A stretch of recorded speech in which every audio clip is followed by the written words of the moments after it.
Are you sending an email to everyone on your list?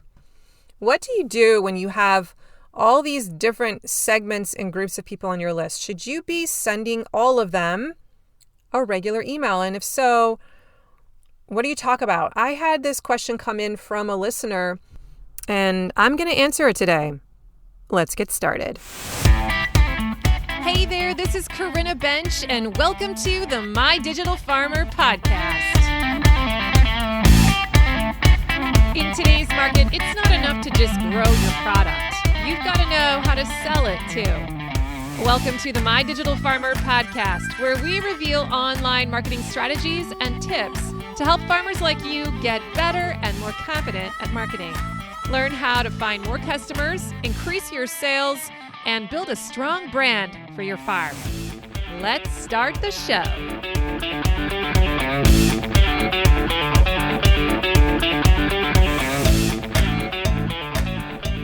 Well, welcome to episode 267 of the My Digital Farmer podcast. I'm your host, Corinna Bench, one of the farmers at Shared Legacy Farms out in Elmore, Ohio. I'm also the founder of MyDigitalFarmer.com, which is all about trying to help other farmers like you get more confident in your marketing and sales strategy so that you can grow a profitable farm business. Can I get an amen? How's everyone doing today? Happy June. How is it June already? Big shout out to all of my regular listeners. Welcome back to the show. And if you're new to the podcast, I am so glad you're here today. I hope you get some value out of it. Make sure that you subscribe to the show.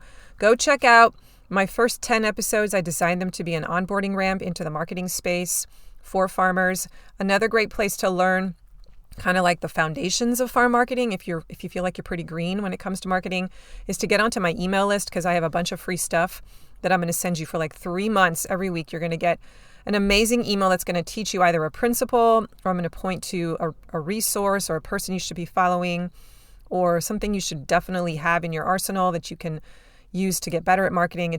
It's really good. So you can subscribe to that list by going to mydigitalfarmer.com/subscribe. Easy to remember to get started there. Today's podcast is sponsored by my friends at LocalLine, which is our e-commerce platform of choice. Switch to LocalLine and grow your farm to new heights this season. LocalLine is the most comprehensive sales software that's built for farmers and food hubs. Its features include e-commerce, automated inventory management, subscriptions, a website builder, there's point of sale, and more, helping you increase your sales and streamline your processes. Whether you're a CSA farmer or you sell meat, run a food hub, sell wholesale, or offer a herd share, LocalLine has the tools and features you need to succeed. So, are you looking to switch to sales software that does it all? Then subscriptions at LocalLine start as low as $49 a month, everyone, with no setup fees or sales percentages. That's the best part. Plus, if you join LocalLine today, your onboarding manager will migrate your storefront at no cost, so you'll be up and running in no time, like days, even in the middle of the season. Bonus, as a podcast listener, LocalLine is also offering a free premium feature for 1 year with your subscription when you use my coupon code MDF2024.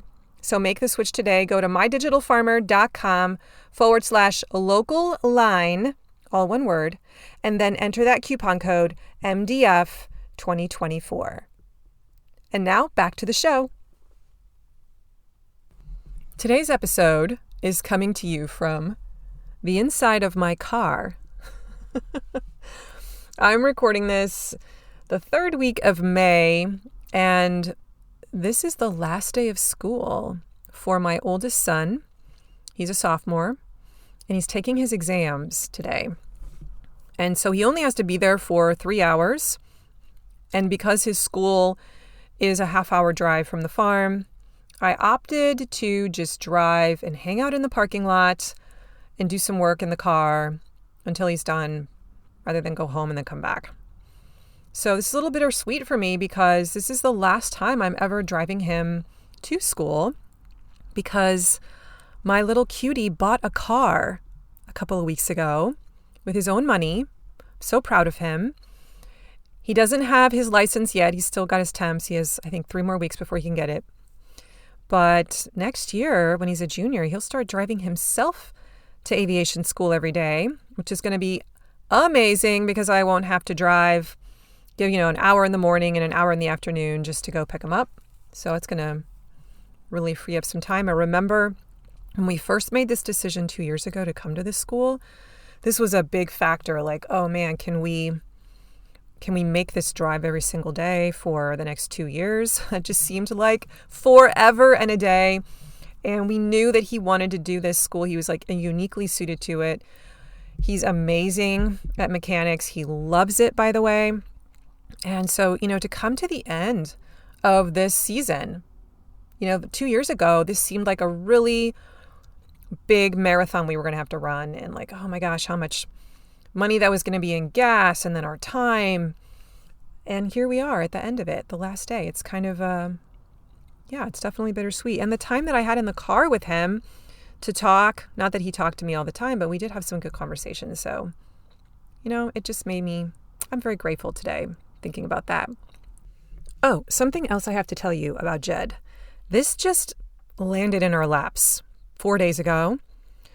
He just got the most amazing summer job.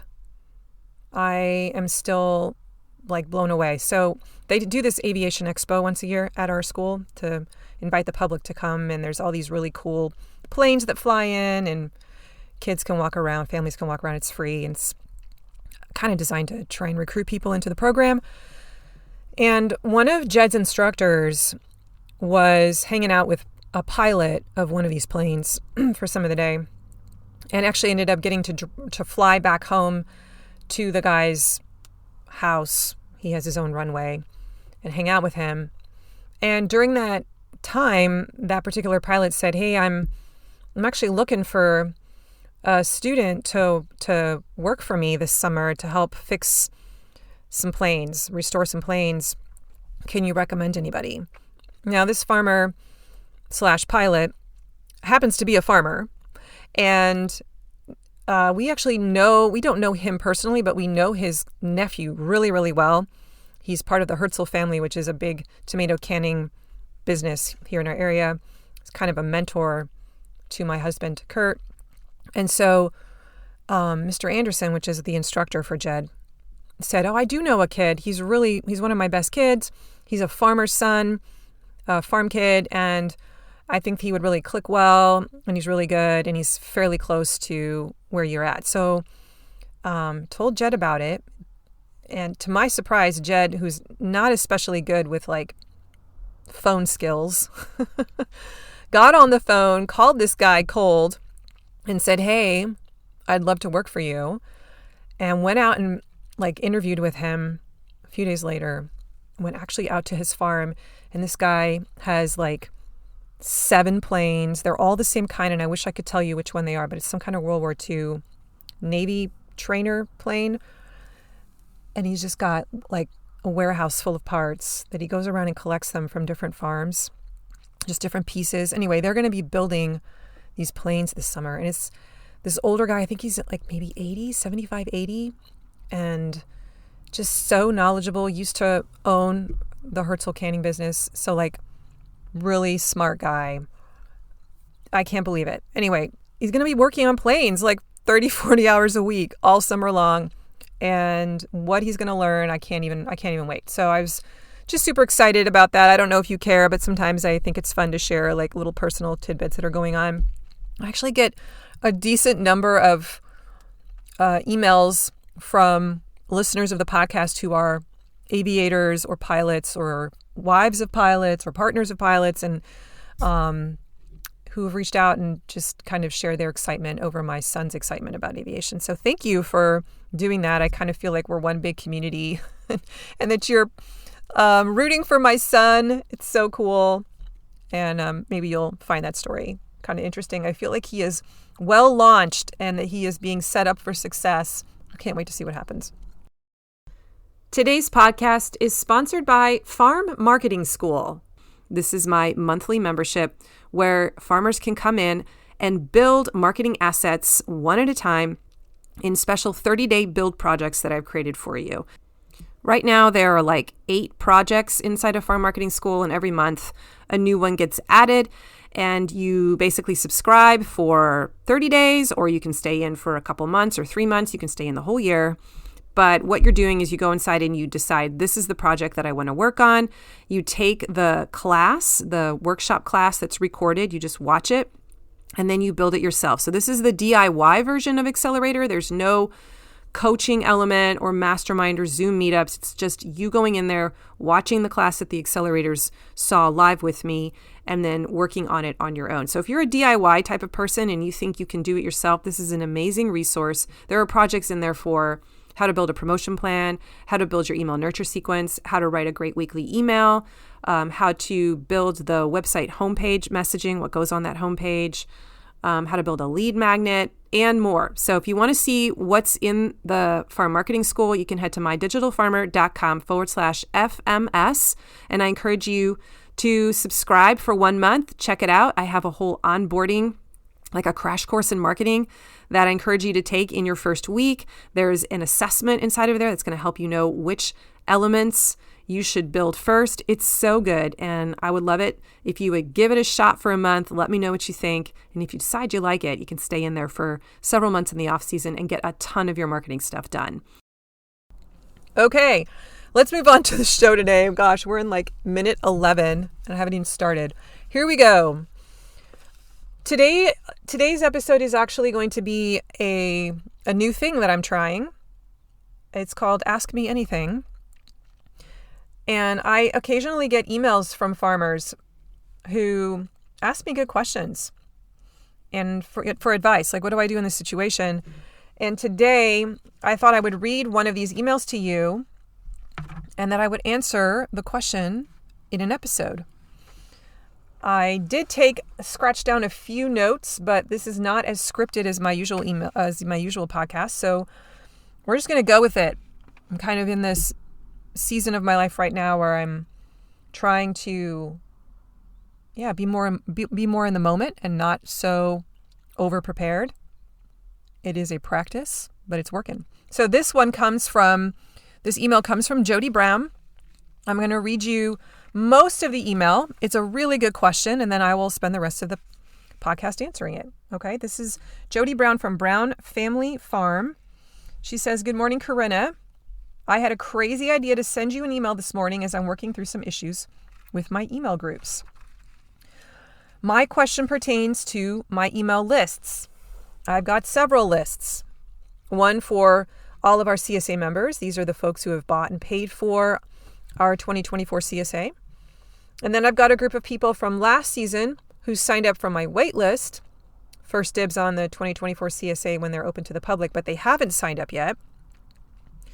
And then I've got contacts from previous years, cold clients. At the end of every CSA season, I'm basically starting my email list fresh. I don't keep people from 2023 on my email group for this spring to get updates on our farm or greenhouse or new hoop house, etc., because they didn't join us this season. They don't care about the new squash variety we're trying or our heirloom tomatoes. So the only people who get my weekly emails about our CSA/farm are our current year CSA members and a handful of our Forever Farm Friends list, meaning they might not be buying, but they requested to get every single email I sent. So what do I do with all of those emails from 2023, the ones who didn't join? I feel like I should really be utilizing those emails more, but I don't know how to keep it all straight. I feel like I need 10 calendars for email marketing, and it's hard to keep everything straight. Amen, sister. Which brings me to my next question. How many email lists do you have? I'm curious if I'm doing this right. I have 2 groups I send to currently. The folks who already signed up for 2024, getting farm updates about the spring, and the group of folks who haven't signed up yet, but they put themselves on our wait list, so they're getting the marketing emails about our CSA and what we can do for them, and we're hoping they will sign up for the summer. So do I start marketing to the third group? The third group is the group that didn't come back from last season or contacted me at one point through the website. And for some reason, I've always felt like, well, that's okay if they didn't sign up. But this year is the first year in the last 3 years that we haven't sold out early. So this leaves me stumped and looking for more members before the season starts. I'm sure you have had this conversation before, and I was hoping if you could do a podcast that touches on this. All right, Jody, this is a great question. There's so much good stuff in here, and I underlined, if you could look at the printout here, you'd see that I underlined some sentences in your email because I want to challenge the assumptions that you're making with some of these statements in today's episode. So here we go. First of all, I just want to say it's great that you are keeping track of who's who. It sounds like you are tagging your members in your email provider. So no matter what email service provider you use, I use ConvertKit and I really love it. I also like ActiveCampaign. I recommend that one. Drip is another good one. Whatever platform you're using, make sure you have one that's got relatively easy, where it makes it easy to tag people, or it's not confusing to segment people into different lists and groups. I don't love MailChimp.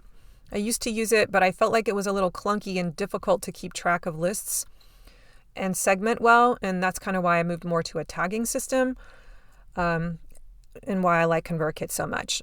So I first of all just wanted to say kudos for tagging. And that's kind of the first general principle I want to bring up here is if you want to be able to send multiple emails to different kinds of groups or pull people out and not send them this version of an email, but send them a slightly different one, then you've got to be able to segment them. So as you're uploading people into your email provider, whether you do it as one giant list every week or two, or if you're sending them in there one at a time, or if you've got an automation set up, make sure that you've got some way of tagging them so that you know this was a CSA member 2024. This was a CSA member 2023. Okay, that's really brilliant.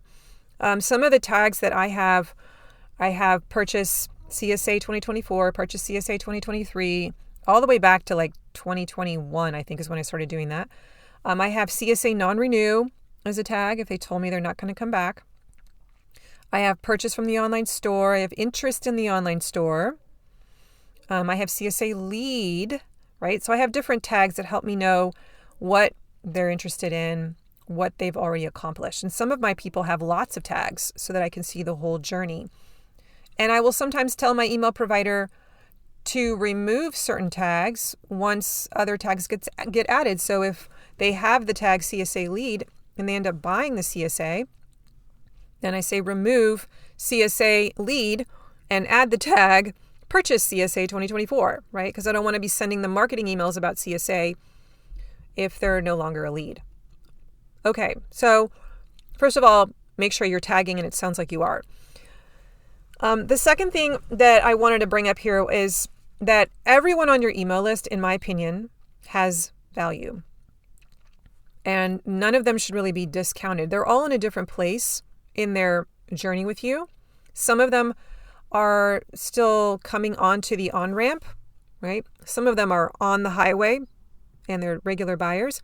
Some of them might be going on the exit ramp and might be taking a break at a rest stop for a while and then coming back on. Some of them might be taking an exit forever and never coming back on. Okay, those are all possibilities. But until they unsubscribe or until they stop opening your emails for 6 months in a row, I feel like they all have potential value and should stay on your list, and you should continue to be interacting with them. So it sounds like you have 3 different kinds of groups. You've got the people who have purchased your CSA for 2024. Those are your hot clients. Those are the ones who are on your highway. And you have people who bought from 2023 who didn't renew yet, and you're kind of hoping that maybe they will. And so you're still sending them emails. And then you have cold clients, people that you've called cold clients who haven't bought yet, and it doesn't sound like you're doing a whole lot with them at all. And so I kind of want to challenge you to redefine the word cold. That was one of the things I underlined in your email. When is a person on your email list really cold? So in my opinion, a cold client is someone who is not opening your emails anymore. Like in the last 6 months, maybe even 3 to 6 months, they haven't touched an email. Okay, if they fall into that category, then I'll be like, okay, yeah, I think it's okay to get them off your list and purge them. But if anyone is on your list and they occasionally open an email, then in my opinion, they still have value. So I just want to challenge you to look at this from a different perspective. Your past clients who haven't renewed yet, they are still valuable. Like they've built a relationship with you. Maybe they decided they didn't want to renew. There could be a lot of different reasons for that, but they still have a lot of positive associations with you. I'm sure they learned a lot from you. I'm sure they got some value from you. And maybe one day when you have a different offer that would suit them, they would be a hot audience for you, but the offer just isn't right. And so I would encourage you to keep them on the list and continue to nurture them with content so that perhaps when the door opens, they're ready to jump back onto the highway. Now, there's a lot of reasons why someone might not renew. Let's not just immediately assume that they didn't like your product or they weren't a good fit for it. I'm just thinking of some of my clients who have decided not to renew, and maybe they end up, well, I can tell you for sure, some of them say to me, oh, I'm going to garden myself. They try that for a year or two, some of them, and it doesn't go well. They realize it's really hard to garden, and they just say, that was too hard. My garden failed. I couldn't keep up with it. It's just easier for me to buy from you. And they come back and they're more loyal than ever because they now know how much work is involved in growing their own food. Or some of them might have exited my CSA for a while, and then they have health issues where suddenly the organic thing is really, really important, or eating healthy is really important, and they're back on the on-ramp and they get back on the highway. I've had people have babies or go through major life shifts, transitions, and they just can't do it for a while. But some of them come back, right? Or they travel a lot. Maybe there's a season where they're going to be gone a lot this summer. It's just not worth it financially for them. And they're doing the math and they're like, no, we're just going to take a year off. So you've got some people in that list that fall into that category. And that's the reason they didn't renew. I don't know if you've ever asked them why they're not coming back. I don't always ask them that, but you could try to find that out. But just realize that there are some people who really aren't cold clients. They're just taking a break. And maybe they think they're not going to come back, but they might. They might come back because something shifts in their life. So we want to just keep ourselves tethered to them by a regular communication. We want to find ways to continue to add value to them, tell stories, endear ourselves, build connection. What do you have to lose, right? As long as they're opening those emails, at the very least, they could become your ambassador. Maybe they can't do it themselves, but they could tell someone else that they know about your farm and say, well, I don't do this anymore because XYZ, but she writes really great emails. They're doing really cool things. You should go. You should try the CSA out, right? Like there's value just in increasing your network of promoters and people who know what you do and talk about you. So I would encourage you to keep everyone who's on your list. They all have value. Just change your mindset there and do a good job of tagging them so you know where they are in the journey. And then only get rid of them if they're not opening your emails after, 3 to 6 months. And I have a whole podcast episode about how to clean your list. And so that is something that you should be doing at least twice a year, purging the list of people who aren't opening, because it will increase your open rates. And I think my email provider defines a person as a cold subscriber if they haven't opened an email in 3 months. And that just basically means that it's probably gone into their promotions tab, so they're not even seeing it. So in my mind, I'm like, well, if they're not even seeing my stuff, then They are just bogging my list down. If they find out that they miss me, they'll come find me again and subscribe. So, okay. I also wanted to just bring up here, could you create a different offer that would benefit some of these clients that no longer want to do the CSA? And I couldn't really tell from your email what other offers you have or other products you have. This is actually one of the reasons that we created our online store as a custom order. So it used to be you could just buy our CSA and that was it. And then we created this online store and we only let our CSA members buy from it as kind of adding things on. We would build these little special store bags and, deliver that along with their box, their pre-packed box. And then a couple of years ago, we decided to just open it up to the public and let them know, hey, if you don't have to be in our CSA. You can just buy from our store too, a la carte every week, custom order. And we have some customers that's all they do. We have some customers that eventually graduate to our CSA because when they come pick up their store order, they have to sit in the line of the CSA pickup and they see everyone getting their boxes and they're kind of intrigued. And they're like, oh, I'm going to try this. So, there's many ways that I guess you could skin that cat, but that is something to think about. Is there another way that you could deliver vegetables to this group of people that would appeal to them?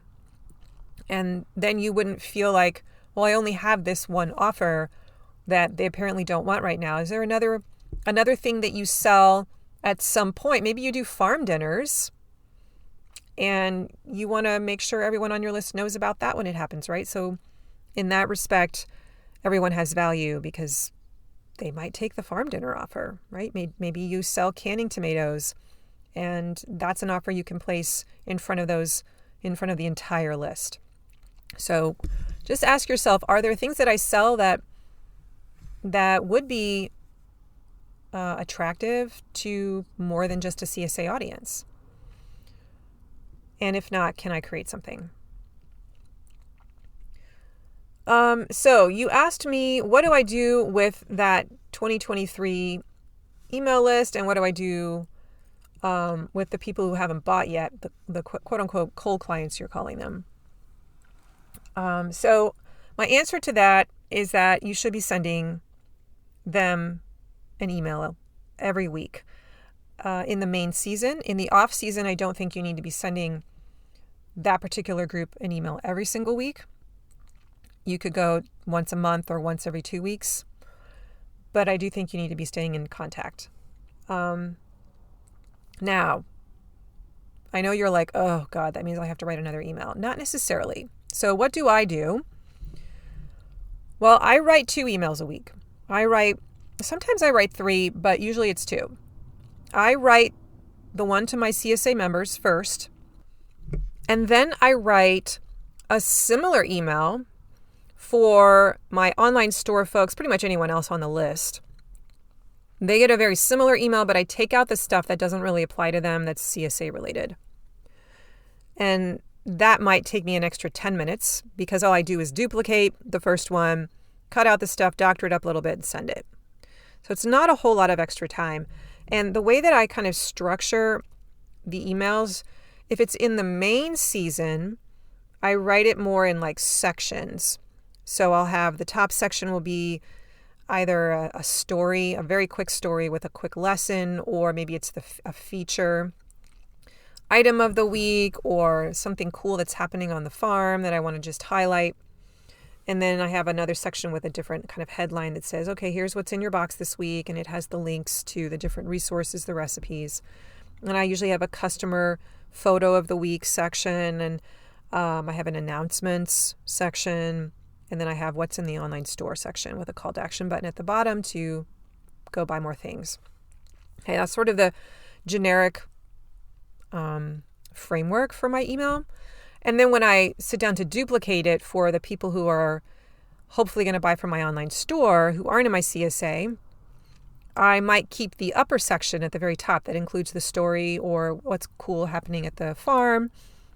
And maybe there's an announcement section, but usually it's just I jump right to what's in the online store and the call to action button to go buy. So do you see that works really well for me because I have a second offer. I have something else that I could get people to buy that fits that audience. And I don't know, Jody, if you have that, but that's why I'm encouraging you to think about, is there something else you could sell every week, even if there isn't a lot, that would just give you an excuse to be able to reach out to them on a weekly basis. Now, in the off season, I don't know. I still do try to email my CSA members. It doesn't happen every single week. It's usually every week, but at least every 2 weeks. And I think the same is for those who are not your crazy buyers who are buying a lot. You can dial that back a little bit to every 2 weeks. But if you have an offer every week, then you should be emailing every week. But the format of that particular email is much different because I don't have like announcements or the customer photo of the week. It's more just like a story or what's going on at the farm and a lesson or a parable, a frequently asked question. Yeah, it just kind of changes format. I have a whole section in Farm Marketing School where I teach the different ways that you could hit that weekly email. But it's more dialed back, and it's not as intense in the off season. I don't think you have to be writing as often. Okay, so I guess I want to encourage you because I really am just writing one email first. That's where I'm spending most of my time. And then I'm choosing that top story section well, because in my mind, I'm thinking, okay, I want to be able to send this email to another audience. So it needs to be able to speak to both and do double duty for me. So that's kind of, I guess, where the hard work comes in for me, is thinking about what's that top element going to be. And then just duplicating the email is really easy and cutting out the stuff that doesn't apply. Now, I want to address one more thing before we wrap this up. That I got to the end of your email, Jody, and the real problem that I felt like you were asking me showed up at the very end. You said, for some reason, I've always felt like, well, that's okay if they don't sign up, but this year's the first year in the last 3 years that we haven't sold out early, so this leaves me stumped and looking for more members. And so I just want to point out to you, like, that's what's instigating all of this, right? That's what's making you second guess your past patterns and what you've always done. Maybe you feel like, oh, that's not working for me anymore. I have to look for other ways to sell. So you haven't sold out all your spots and you need to solve that problem. And I love that you are looking at this marketing asset, your email list, as a place to go to try and solve that. And I would concur with you that this is one way that you could get to your finish line of trying to sell out your shares, is tapping into the people on your list that you've sort of been downplaying or flat out ignoring for a while. Some of those people will convert. I don't think it's going to be a huge percentage that are going to convert to your offer, your full season offer, but you will have some that do, just who have taken a break for whatever reason. If you make a nice offer, they might be willing to come back. But what I want to encourage you to think about is there another offer that I can make that will attract more of these people? So maybe this means that you create an 8-week share or a 4-week trial membership for the people on that leads list, right? The cold email list that haven't bought anything yet. Maybe you need to give them more of a smaller package so they can try it out and charge a lot more for it per week. But bill it as, hey, this is your test run to see if you fit in the CSA way. You could make different, like you could do an 8-week package. You could create an online store type thing like we do, where they can dabble in your produce and see if they even like it to begin with, and then on-ramp them onto your highway through that gateway. So I want to challenge you to think about that. That might feel like a lot of work, extra work, and you're like, ugh, I don't want to do that. That's totally your call. But just look at it as a pilot project. You can put a box around that project. You can put limits around it. It doesn't have to be full scale. You could be like, well, I'm just going to do this for 10 clients this year just to see how it goes. Or I'm going to just do this for this amount of product and we'll just see how it goes. Or I'm just going to do this for 3 months and we're going to see how it goes, right? My coach is always telling me to turn things into pilot projects because it takes a lot of pressure off and just test run it. So that's the real problem, is you've got to figure out, how do I sell more? That's what instigated this question to me. And the answer is yes, I do think you could be tapping into this email asset more. And the secret is making sure they're well tagged, making sure that you are regularly reaching out to them and you're creating an ongoing connection so that when you do have something to pitch, it doesn't feel like you're pitching all the time, but you've been adding value to them in other ways throughout the life of the relationship. And I think it also means being willing to play around with different offers so that you can give them things that they're actually wanting, that they need in this season of their life. All right, Jody, I hope that was a helpful answer to your question, but not just Jody. I know there's a lot of other people out there who needed to hear that today, who've been wondering, how do you talk to all of these people who are on your email list? Listen, it's important that you do. Otherwise, they fall into the black hole. If you get these people on your email list and then you never talk to them except when you want to pitch them stuff, that's not going to work. They're going to unsub so fast, right? We need to connect with them, tell stories, tell things about our farm, build relationship, build empathy. And the only way you can do that is with regular communication. So this is a skill that you have to learn, but you also have to practice. And it is hard at first getting into the rhythm, but once you've done it a while, it does get easier.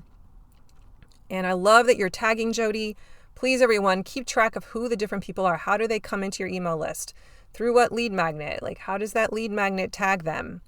How does that lead magnet identify what they might be interested in? That's going to give you so much great data, because then when you send out these broadcasts, these weekly emails, you can really tailor the message specifically to those people, or you can exclude them from some emails where they really shouldn't be getting that message. So great question, Jody. Thanks for sending it in. And if you have a question that you want me to answer, please send it to mydigitalfarmers@gmail.com and I may answer it on the show. That might be a new kind of occasional feature. I'm looking for new creative ways to jazz up the content on the show, and I love it when it's inspired by a farmer. Okay, I need to wrap it up. My voice is starting to go, and my son is going to be done soon. So have an awesome week. Let's see, the show notes. How do I usually end the show? I'm way out of my comfort zone. Okay, get back to my script. Here we go. Show notes. Here we go. Show notes can be found at mydigitalfarmer.com/267. If you like today's episode, please leave me a review on Apple Podcasts. Go tell a farmer about it in one of your Facebook groups or wherever you hang out that the podcast even exists. I'd really appreciate that. Don't forget, you can also get onto my email list. I'm going to send you some free stuff to make your marketing better, to turn you into a marketing maven. Go to mydigitalfarmer.com/subscribe. And you can also check me out on Instagram at mydigitalfarmer. In the stories especially, I love to just share my random thoughts as I'm going through the day. That's where you'll find me. And if you have an idea for a show, a question you want me to answer, send it to mydigitalfarmers@gmail.com. I'd love to hear from you. Hey, have an awesome week, an awesome June. I will talk to you next week. And don't forget, I believe in you. Have a good one.